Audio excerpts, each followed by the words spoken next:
What's going on? What's going on? Motor City Sports Talk. Me in the building. It's your boy CJ Goodfella. Preview the Detroit Lions training camp. We're gonna try to be thorough with this, and hopefully you guys enjoy the show. Uh, you know, when I continue to do these shows, you'll see my face. I just got a lot going on. That's why I jumped on late. Buying dinner. My dog a little bit is sick, so making sure he good. You know what I'm saying? So when I start doing these live radio shows, which I'm setting up right now, um, you guys will see. You see my face. Just right now I got a lot of busy stuff going on. But complete training camp. Preview. Hopefully it's complete enough. Shout out to everybody. I'm be handing out some wrenches today for moderators, man. So if I see you always in the chat, I got you. Yeah, it's going down, Nicholas Hodges. If you're still in the building, yeah, man. I was just a little bit late, man. I had the rushes to do some things. So yeah, radio show coming. You guys be able to call in. You see my face on here. I do it through YouTube, and like I said, we a PG rated show as well. If you guys are interested into a podcast, I can do some exclusive Detroit Lions podcast. Appreciate it, Zach, man. But camp started for the rookies already. Probably just getting acclimated. We had he drafted we drafted in the first round. We drafted Frank Ragnow. Famous for Frank who gives a fuck. When I was mad when he got drafted, but I understand the draft pick now. Kerryon Johnson second, third round. A lot of people thought they reached for Darius Slay, brother-in-law, whatever it is.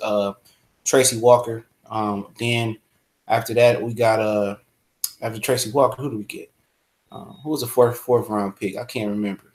Oh, okay, yeah, Deshaun Hand, and then the fifth round pick, I believe it was Terrell Crosby, and then on from there. I don't pretty much remember. Yeah, Ragnow, he looks like a stud. Detroit Reds was going on. Ryder was going on. Ragnow is built like a tank, man. Ragnow is built like a tank. He looks like Taylor Decker. You ever seen like really big guys that's like over 300 pounds, but they look solid. They wear their weight good. That's a good sign of a good offensive line, especially a tackle. Ragnow is really good. So the rookies are there. The veterans report next Thursday. I'm not sure who the Hall of Fame game is this year. I haven't looked that far ahead. All right. But as far as the rookies, man, like I said, I thought the biggest impact is going to be Kerryon Johnson just because he probably going to have the ball in his hands most of the time. Kerryon Johnson, he going to have the ball. So I think Terrell Crosby might be a dark horse as far as getting some playing time because he can play every position across the line. I think, if Rick Ragnar has a slow start this year, look for Terrell Crosby to start to get some burn at right tackle. All right. Tracy Walker, I see somebody in the chat said only question mark, but Tracy Walker has excellent ball skills. Don't be surprised if you see Tracy Walker playing some nickel at least or some corner. Tracy Walker is really a corner. You know what I'm saying? But they're gonna put him at he played some safety in college, but he got corner ability, like got really good ball skills. He can play the ball as well. So, we'll talk about the rookies a little bit later, but the camp battles is what you're looking at, but the coaching staff overall, as far as the defensive scheme, who knows? It could be definitely a hybrid defensive scheme for the Lions. 3-4-4-3. You got Devin Kennard, that's going to be a hybrid linebacker, defensive end. And that's the Lions' greatest gift this year. That's their best gift. Not Stafford, not the coaching staff, well, kind of the coaching staff. The greatest gift this year is unpredictability. There's no tape on what the Lions are going to do this year. Even offensively, I think Jim Bob Cooter is going to approach this differently. He don't have the shackles on him that he had under Jim Caldwell. I think it's going to be you got the offense, you the offensive coordinator, offensive run game coach, and the line, and the offensive line coach, and the offensive staff. Y'all got that side. Patricia said we're gonna handle this side, but Patricia does have an offensive background, so don't forget that. Patricia is offensive. It's an offensive background, so he ain't dumbfounded. A lot of them coaches, y'all think just because they defensive coordinator, offensive coordinator, a lot of times they play the opposite or they coach the opposite side of the ball. Okay. So, but I think Jim Bob Cooter gonna have free reign. They're gonna teach him how to run the ball. His run game was so finesse last year. It's like he just gave up. He didn't trust the interior. And for years, the problem why the Lions can run the ball for years, let me tell you this. My grandpa said this shit like 10 years ago. All right. Excuse my language. He said, as long as Backus and Raiola You know, especially Raiola was at center, they wasn't going to win. Raiola had, when 1 year Raiola muscled up, the Lions was able to run the ball. You know what I'm saying? When he put muscle on and got stronger, he was able to run the ball. You know what I'm saying? So the Lions, the center has been an issue in the interior. Travis Swanson was terrible, man. Terrible. You know, he just get blew right back into Stafford lap. And when that happens, you can't run the ball. That's why they got Frank Ragnow. Because they know they need it at the point of attack, they know they need to get pushed inside the guards. You know, running in the NFL outside the tackles is damn near impossible. You know what I'm saying? Look at the guy from the Jacksonville Jaguars, Telvin Smith. That dude runs a 4.4 at 50 pounds, 6'2", 6'3" as a linebacker. That's you're not gonna beat him to the edge. You know what I'm saying? So you got to run north and south to open up the outside the tackles. And Jim Bob Cooter last year was trying to do misdirection, HB delays, stretch plays, sweep plays, toss plays. That wasn't gonna work. That's legitimately not going to work versus these defenses. You got to be able to get north and south. Yeah, I'm happy Swanson's on as well. You know what I'm saying? You got to get north and south. And that push, the Ragnow was a very, very important piece. You know what I'm saying? Because sew that up. And think about the offensive line. We know we rated it high last year, but obviously TJ Lang wasn't healthy. And when we found out Taylor Decker wasn't healthy, that kind of messed it up. We got Greg Robinson.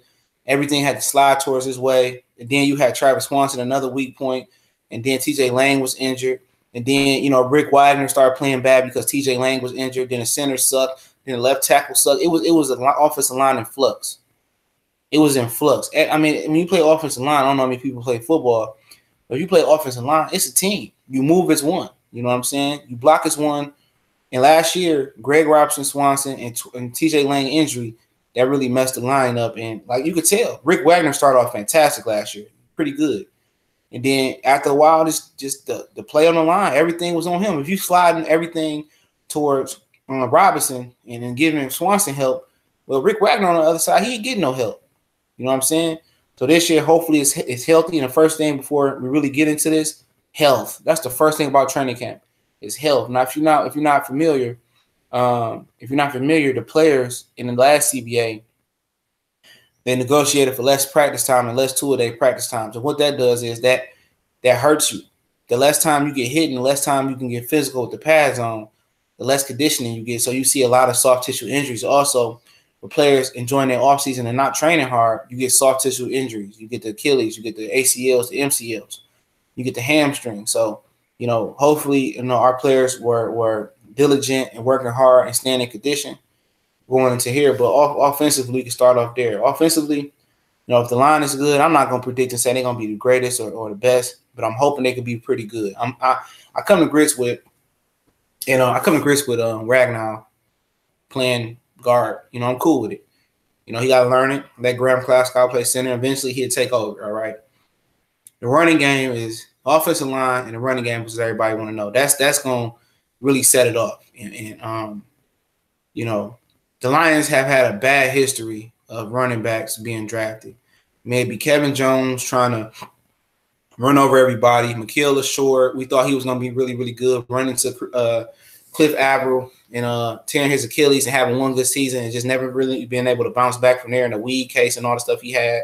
To Jahvid Best breaking out in Chicago in that Monday night game that was iconic in Detroit and killing it and then getting injured, you know. To Amir Abdullah, you know, not being able to do things. At the end of the day, I don't really think it's the running backs or the selection of running backs. It just comes down to coaching and personnel, you know. And the Lions had to got to block. They had to block, man. They got to figure out how to get the offensive line on the same page. Is TJ Jones playing good? Yeah. TJ Jones is playing really, really good, man. I think TJ Jones just needs to stay healthy. I was wondering, I'm like, man, why they always carrying this bum TJ Jones on the team? He's been injured for the first 2-3 years of his career. But last year, he made some really great catches. You know, Lions fans are quick to forget because it's a 16-game season. You know what I'm saying? They quick to forget because TJ Jones made a lot of clutch catches down the stretch. I mean, you know, he eventually, if they don't sign Golden Tate back, which I think Golden Tate is going to have a great year this year, even though I can see the end coming towards for him, Golden Tate should have 100 catches if healthy this year. You know what I'm saying? But I think TJ Jones, ultimately, they want him to take over for Golden Tate because they might not want to play Golden Tate. But I'll get to that in a second. But as far as the offensive line, they block, the Lions run. I made a point when I talked about the receiving core being the best last year. Yesterday. Like I said, they're gonna be efficient. If the Lions run the ball, they'll be efficient. Their numbers won't be 1,000 yards across the board, but the Lions gonna be efficient. You know what I'm saying? They're gonna Stafford is going to get throwing lanes he haven't seen before. If they're able to run the ball, Stafford was already a top 5 play action quarterback. Got to look at that. You know, if he's able to run the ball, he should shoot the number 1. Stafford is going to have better windows. He's going to have 8, 9-man boxes at time. And, you know, like I said, it's going to be interesting. What's going on in Orlando? Linebackers have to cover better and other pass rushers to help out. Yeah, I'm going to get to defense in a minute. Detroit fans, what's going on? I think this is Stafford's last year. No, I don't think so. No. If he don't get it done, I think he's going to be under tremendous pressure. You know what I'm saying? If Stafford don't get it done, he's going to be under tremendous pressure. I mean, you know, with the line and stuff of that nature. But Stafford has evolved. He evolved. You know, any other quarterback that would have been in this position, they would have been out the league. Make sure you hit the like button, man. I appreciate it, man. But Stafford, remember, he walked into an 0-16 situation. You know what I'm saying? And it's tough. You know, Green Bay, you know, Aaron Rodgers, say what you want to say. He sat behind Brett Favre for 3 or 4 years, and he came into a team that already had a system in place. The Packers have been running the fucking West Coast offense since Brett Favre was there. You know, Mark Brunell was backing him up. Todd Detmer was backing him up, all right? They already had a system in place. I was watching a video on my Facebook memory. Brett Favre didn't even know, as a starting quarterback for the Green Bay Packers, I shit you not, and I can put the link in here. Brett Favre didn't even know what the hell nickel defense was. Brett Favre didn't know what nickel defense was. You know what I'm saying? He had to ask Ty Detmer what nickel defense was. You know, that's funny. But like I said, you know, man, it's all about if they run the ball offensively. You know, I think everything else should fall in place. And health. And Kenny Galladay, we talked about him yesterday. Nobody gonna have a matchup for him. He's gonna see so many one-on-ones if Marvin and Golden Tate is healthy. And Theo Reddick, Jim Bob Cooter, if the offensive line block and they can run the ball, Jim Bob Cooter don't succeed here, man. It's just trash. He's trash. But like I said, the NFL values Jim Bob Cooter, though. Collegiately, they value Jim Bob Cooter. They offered him a Tennessee volunteer job. But the way they treat the coaches, nobody wants a Tennessee volunteer job. You ain't lying. That's a true the Music Man 2010. He says the whole season this year depends on offensive, defensive line. I agree with that. That's a fact. The whole season depends on that line, especially offensive. Yeah, if they run that ball and they block for Stafford, it's no reason why Stafford he might not have 5,000 yards, but there's no reason why he shouldn't be 30 touchdowns, at least, you know, at maximum 9 interceptions. It should be efficient. You know what I'm saying? With Theo Reddick should be a fantasy beast. You know what I'm saying? Theo Reddick legitimately should be a fantasy beast. With him playing the slide coming out the backfield, you can't double nobody. The only way the Lions don't offense is legitimately not a top 5 offense is if the offensive line don't block and they can't run the ball. Other than that, who are you gonna double? Like, legitimately, this should be fun for Jim Bob Cooter. This should be legit fun. Who can you double? If you're running the ball, you can't double nobody. It should be fun. Seriously, this should be a fun year for Jim Bob Cooter. Drawing up play. Golden Tate, come on, man. Who can guard Golden Tate in the slot when you got Jones, Galladay, Theo Reddick coming out the backfield on Texas routes? You got Luke Wilson, who actually going to stretch the field. Michael Robertson working underneath. It shouldn't be bad, but we know the Lions find a way to mess it up. They find a way to mess it up. You know what I'm saying? Yeah, the fullback got injured, dog. They never said if he was out for the season towards Achilles. But yeah, let's get to Jim Caldwell, man. All right. Jim Caldwell made a lot of bad game management. And so did every other Jim Schwartz. You know, he made bad. I remember Jim Schwartz made that horrible game management in that Pittsburgh Steelers game in Heinz Field 5-6 years ago. Jim Caldwell, he made bad decisions in the Pittsburgh game this year. Not challenging calls. Like, it's just, you know, certain things like game management is something that shouldn't beat the Lions. With Matt Patricia, that's what I'm looking at this year. And Matt Patricia, game management. I don't care his impact on defense, offense. You know, the mentality of the team, the attitude, the discipline. You know, Caldwell already changed the culture as far as being an indisciplined team. You know, that's a fact.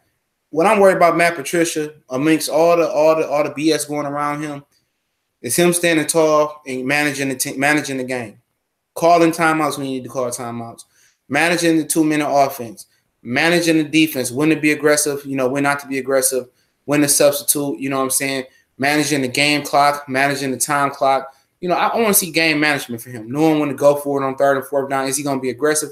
That's what I'm looking for fake field goal. That's what I'm looking for from Patricia.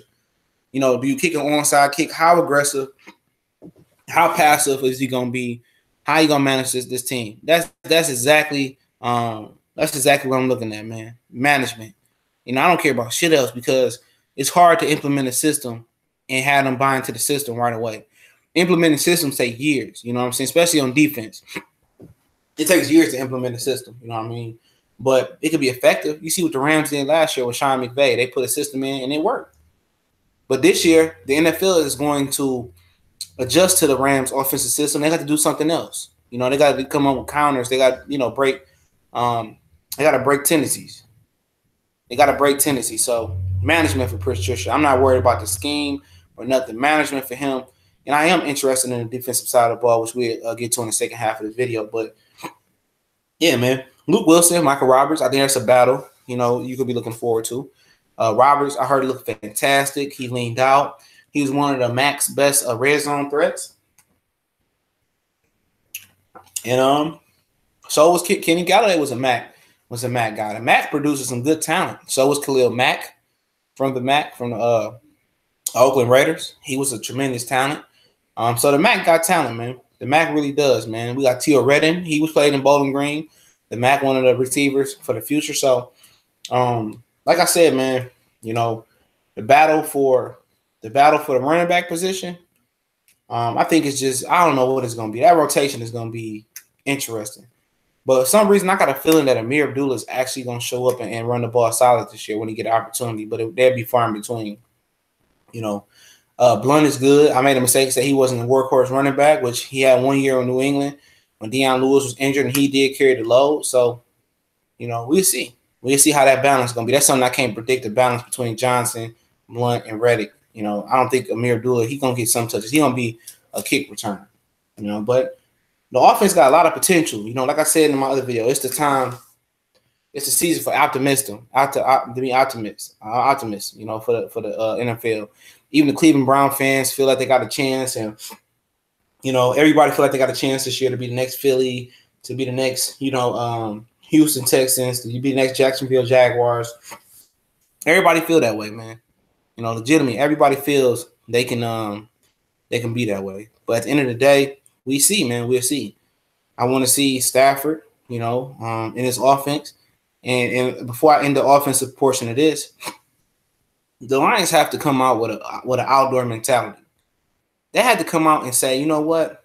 Everybody knows us for being this pretty, clean dome team that likes to throw it around and be finesse. They need to come out and establish early. Even if it's the first game of the season versus Jets, they got to establish, okay, we're going to run the ball 10 straight times. You know what I'm saying? We're going to come out running 10 straight times and prove to the league that we tough and gritty. The Lions have to do what the Saints did last year. They say, you know what? Drew Brees is older. We don't want to wear his arm out. You know, we don't want to. We know his arm is getting weaker. You know, we want to preserve him. Let's run the ball. You know, let's run the ball 30, 40 times a game. And 10 more times, let's throw it to, you know, Ingram and Alvin Kamara in the flats and on screens. That's what the Lions got to do. They got to take the game out of Stafford's hands early in the season to preserve his arm, preserve his health. And they got to create an identity where teams got to drop 8 and 9 men in the box. See, where New Orleans failed at last year is this. I know I'm getting off topic. New Orleans failed.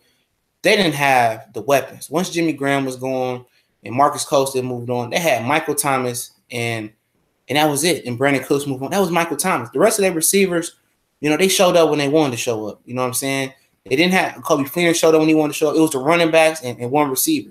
See, if the Lions can come with that mentality, they can run the ball and get Kerryon Johnson and Theo Reddick in the flex come out the backfield and have Blunt and Johnson, you know, running the ball.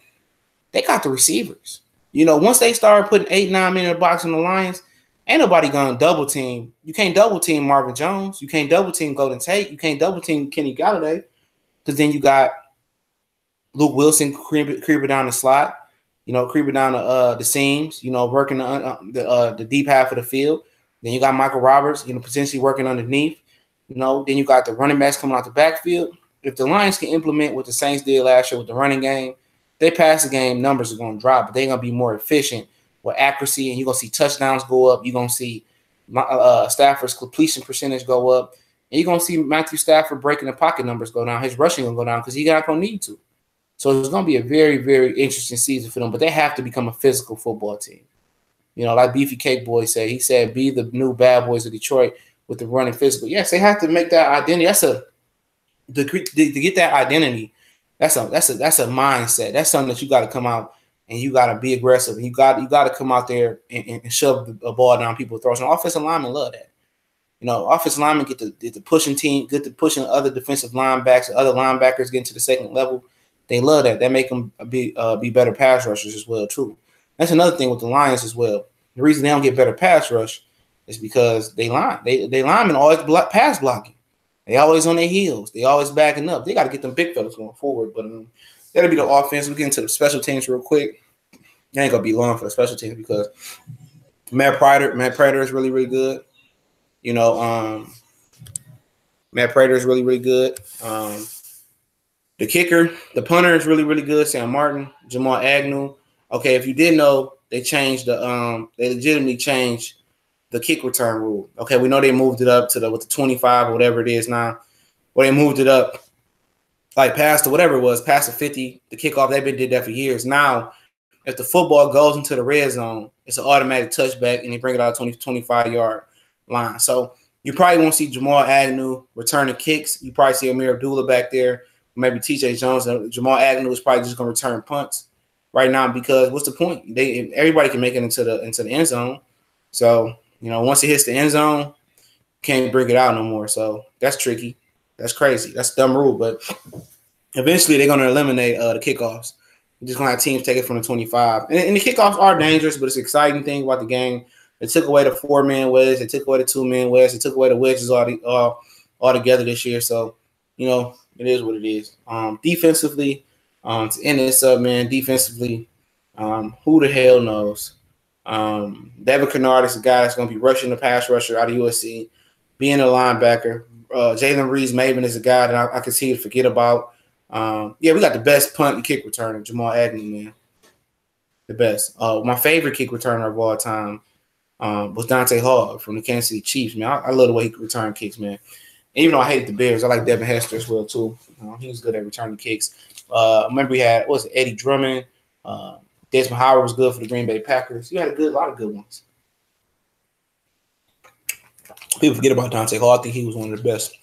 Prime time, Deion. But also you got on defense, got some mysteries, man. Kerry Hyder is healthy. Like last year, our defense was really predicated on Kerry Hyder and Zeke Ansah playing. And Kerry Hyder tore his Achilles in Indianapolis. That was unfortunate. Very, very unfortunate for Hyder. Because Hyder and Ziggy, man, I think they're going to be unstoppable. We got to see where Hyder is at with his Achilles. Hopefully take it easy. Ziggy Ansah with his health, you know what I'm saying? Ziggy needs to be trying to find some holistic or some, advanced technology for his health as well. They might have to do a maintenance plan for him. But like I said, if he don't perform this year, be healthy this year, Ziggy Ansah is going to be gone. You think, Beefy Boy, you think Deshaun Hand is going to be a 3 technique? I think so, too. I'll think about that. I know he can play defensive end. He'll be a good front side end. Good, because he can play the run. You really ain't got to pass rush that much, man. Remember, Hyder can kick inside, too. Yeah, you're right. Yep. So it's going to be interesting, man. That's going to be interesting. If Hyder and Ziggy can rush the passer and Devin Kennard can rush the passer, that'll be nice. I don't know about Anthony Zettel. Anthony Zettel, legitimately couldn't protect the edge, man. I mean, he couldn't set the edge, man. He lost containment so many times. It's a lot of things, discipline that Kerry Hyder didn't do. His discipline was messed up, man. That's what it was with him. But Hyder, if Hyder can just, come back and, give you 5 or 6, 7 sacks, or give you a sack presence on the edge, Zeke Ansah could be healthy. His sacks might go up towards 15, 16. Just with Hyder's presence in a scheme of Matt Patricia as well. So it'll be interesting, man. On the interior, I still want them to go get Jonathan Hankins, man. I still think they should get Jonathan Hankins. I think Jonathan Hankins is a must, man. He's a local guy. He went to Ohio State. That's what I call him, Ohio State. I'm a Michigan fan. But I think we need another run stopper just in case. Because when Zeke Ansah went out last year, and I mean when Hanodi Nada went out last year, our defense went to shit. Music Man 2010 says our corners and safeties are probably the most underrated in the league. If we get a team one-dimensional passing line, you're going to see Quinn, Slade, Diggs always picks. Yeah, I think so, man. I'll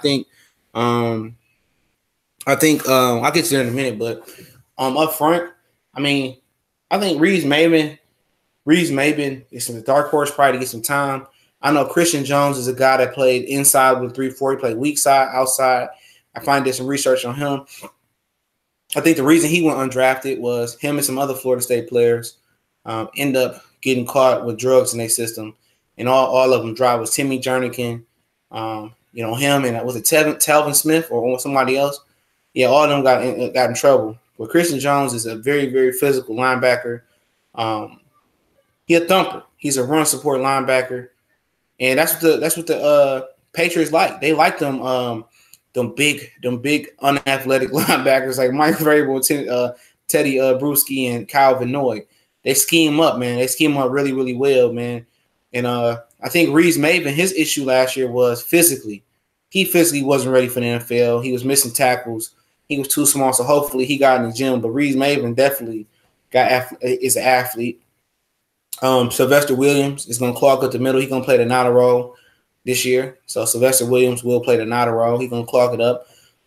Deshaun Hand is going to be on the inside, playing a 3 technique with Alshon Robinson. So, like I said, I still want Jonathan Hankins here, man.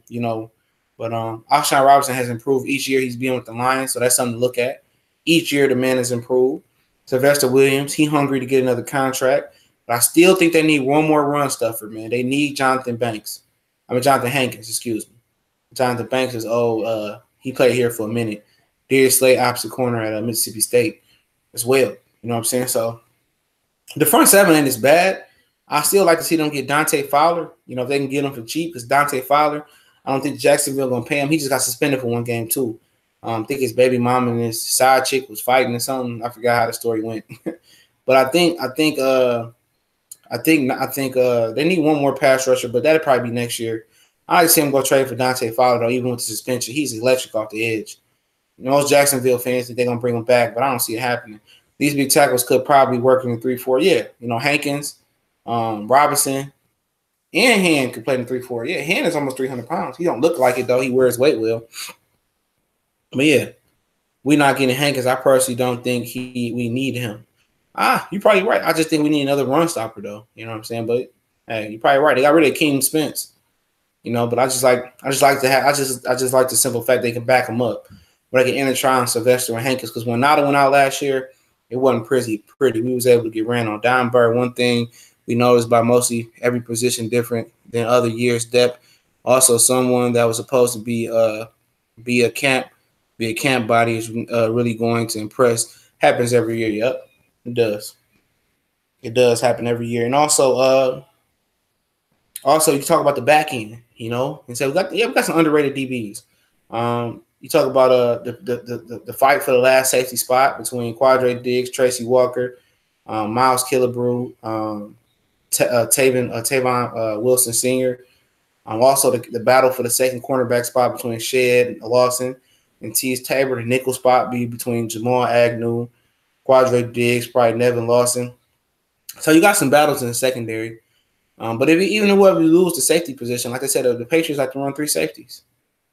So I think Miles Killebrew might be perfect for that. But it's talk that he might get cut, if he don't perform, Ledbetter, yeah, from Arkansas. Yep. Alex Burnett, Jeremy Val, I can't say his name, Valga too. Don't forget we got Ledbetter. Yeah. Forgot about Ledbetter. They must like him a lot. He's from Arkansas. So it'll be interesting, man. Like for them camp battles, man. I think it's gonna come down to Shed. I'm not a Lawson fan. I do not like Lawson for nothing. It's like, but it's gonna come down to Shed and Tease Tabor. The thing about Tease Tabor is he's a ball hawk. He got good ball skills. He ain't long, fast, but he got good ball skills. He can play the ball. Deshaun Shed is a good physical corner as well. In the safety spot, that'd be interesting to see who would go to. Probably gonna go to Quadre Diggs. So we'll see. And Miles Killer was probably gonna be a joker. But the secondary got ball hawks all everywhere. We do got ball hawks everywhere. So it'll be interesting. See how they scheme up pressure. It'll be interesting what this defense brings. You know, it's a big surprise for Lions all year round. To wrap it up, talk about the NFC North. USA Today had us finishing last every year. It's that hateful shit. Excuse my language, but yeah, he is. Yeah, Hyder's a dog setting the edge. Hyder's a smart player, man.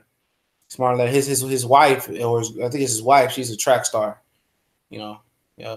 Christian Ringo can play inside and plays special teams too. Okay. This is a difficult year because better boss than other guy sick. Okay. So it'll be interesting, man, to see how it goes on. But the NFC North, man, I think it's open. I mean, I'm gonna say this, man. I think the Rams and the Vikings might not have the year everybody think they're gonna have. You know what I'm saying? I think Green Bay is a mystery. Aaron Rodgers being back, he's 34 years old. He often injured, but you know, he good. You know what I'm saying? But we play the Packers tough. And obviously they got some free agents here. They got Jimmy Graham. We don't know what he got left because in Seattle it wasn't working. Devontae Adams, I think he's an absolute stud for Green Bay, the receiver. Randall Cobb is coming to camp injured already, so that's not a good sign. They let Jordy Nelson go. They're going to be leaning on Jeff Ennis, Jeff Jennings, and they're going to be leaning on Geronimo Adamson. So he all right. And also, with Green Bay, they brought in Muhammad Wilkerson. And they brought in somebody else, Mike Neal. They got a good front seven, but they don't have a pure pass rusher. That's what I'm trying to say. They don't I'm West. They don't have a good pass rusher. They don't have an electric pass rusher. So, you know, it'll be interesting. They didn't go get that pass rusher. They got a whole bunch of corners. They got the dude from Louisville I liked a lot, the corner. But like I said, we'll be interested to see what Green Bay does with the pass rush. I think Clay Matthews getting a little bit old.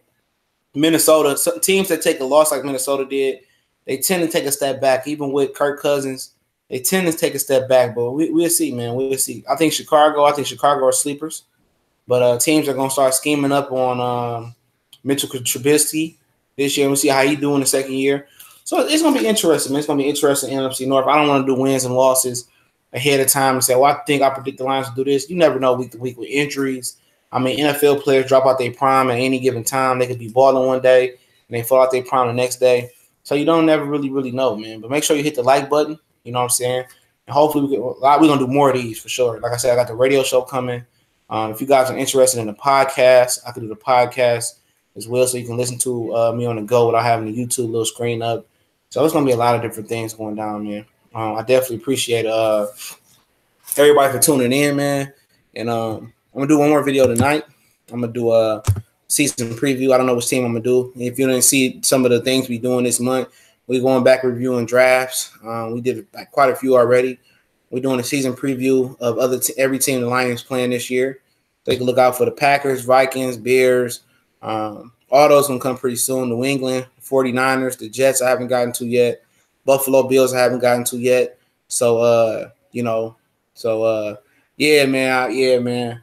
I can't speak too much longer. I got some other things I got to do on my other page. I got a couple podcasts I got set up with some other guys. I got some other shows I got to do. So, yeah, I'm busy, man. I'm real busy. But I'm definitely going to cut back some of my obligations on my other channel. When the season comes, I'm going to dedicate a lot of my time to the Lions and Pistons and a lot of other stuff this season. But yeah, man, it should be interesting this year, man. I take questions right now. If y'all got any questions, I answer questions. You know, any questions, make sure I hit the like button though. Yeah, if you got any questions, go ahead, man. Then go a little bit longer. Any questions I want to know about the Lions, I'll answer them. Let me know what y'all think. Questions. Let me see what's going down.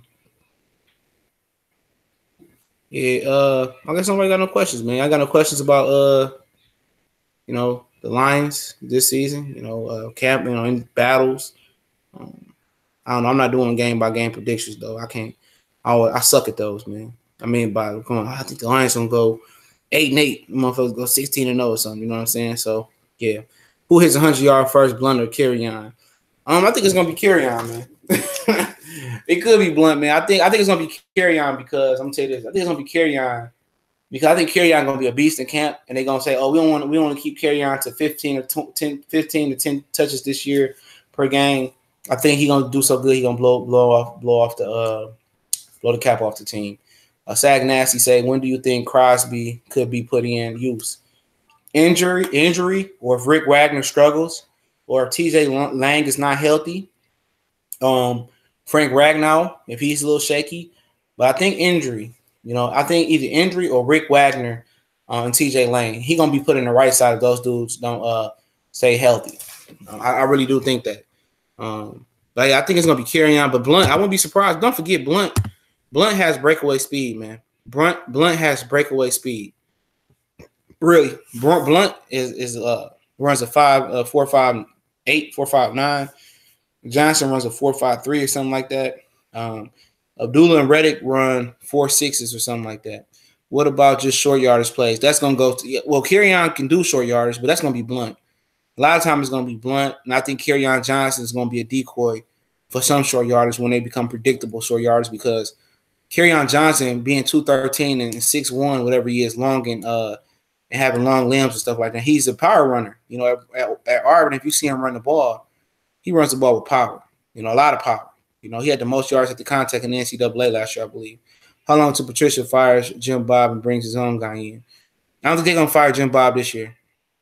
I don't think so. I think Jim Bob will make it through the year. But it depends. I don't know if Matt Patricia, homeboy, is the offensive coach on the offensive side. So that's something to be seen. I think Jim Bob Cooter makes it through this year because of the close relationship he has with Stafford. But eventually, if he fuck up, excuse my language, he going to be up out of there, man. Next year. I think I went to next year. They're not going to cut him in the middle of the year. Unless it's terrible.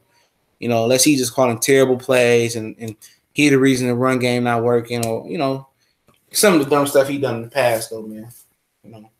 That's gonna be that's gonna be it for him, man. You know what I'm saying? So, yeah, I was implying about Crosby and short yardage play since he's a run first player. Run for? Oh, you talking about run play? Yeah, I mean, I don't know if they're gonna do that stupid shit where they bring in a 6 offensive lineman playing center. I don't know if they're gonna do that, man. But I think he potentially can play if somebody messes up, though. But you can see it, though, on the goal line. You might see him as an up back. Never know. Roddy Roy, what do you think the overall depth on the line now, offensive, defense? I like the offensive line depth better, just thinking about it. Because you got Crosby. You got the Wiggins guy from the Chargers. You still got Corey Robinson. I didn't even know Corey Robinson was still on the squad. Still got Corey Robinson. So you got good guys. You got, good guys on the line. Defensively, it's not bad. Hyder healthy, Zettel, Ziggy, Deshaun, Sylvester Williams, Ledbetter, Ashawn Robinson. It's about even. You think about it, it's about even. Because Devin Kennard can come in and play defensive end. Then they could just put Reeves Maben in. He can play linebacker. You know what I'm saying? Christian Jones, he a thumper. Jarrad Davis. We didn't talk about Jarrad Davis yet, man. I thought Jarrad Davis had improved since that New England preseason game. I thought he really improved with his coverage until Odell Beckham cracked back to him. I don't think he ever was the same. What about Zenner at fullback? I don't know if they like Zenner at fullback. They might. That's probably why they signed him. Because the other kid got hurt and they cut Michael Burton. I believe he was somebody else. Biggest weakness, tight end or defensive tackle. Defensive tackle. I don't think tight end is a weakness. I think it was a weakness when Eric Ebron was there. But I don't think tight end is a weakness. I think Michael Roberts can hold his own. I think Luke Wilson can hold his own. Luke Wilson is a deep threat, though, man. Mike Roberts is more of a possession overall tight end. Tialoa could probably play fullback. Yeah, he can. Tialoa is a big fullback. He about 6'7", 6'8". You know what I'm saying? He a good blocking tight end. He ain't athletic, but he catch the ball. I watched a lot of him in Atlanta. He gonna be a good blocker, man, for us in a good red zone threat at 6'8". You know what I'm saying? So yeah. But I don't think tight end's a weakness. I can see we could say that it is a weakness, but I like Luke Wilson, man. Luke Wilson gonna provide some speed, some speed at tight end, some depth, where he can go catch some deep balls. Lions, but the Lions really never let Ebron go deep. Ebron never was able to stretch the field like that, man. You never see Ebron on no deep routes, no deep post routes and stuff like that. Everything was underneath for Ebron, and that might be the issue. You never know. Ebron might do good with Andrew Luck. They say Andrew Luck is cleared to play, So, yep. Make sure I hit the like button. Appreciate it. Let's see what else we got in here. This one is important to sign next year. Which one is important to sign, Ziggy or Tate? I think Tate gonna have a great year this year. I think Tate. But like I said, receivers are a dime a dozen. Pass rushers are very, very important. But with Ziggy's health, if he ain't healthy, if he Golden Tate, their money gonna go to one or the other. Hold on, y'all.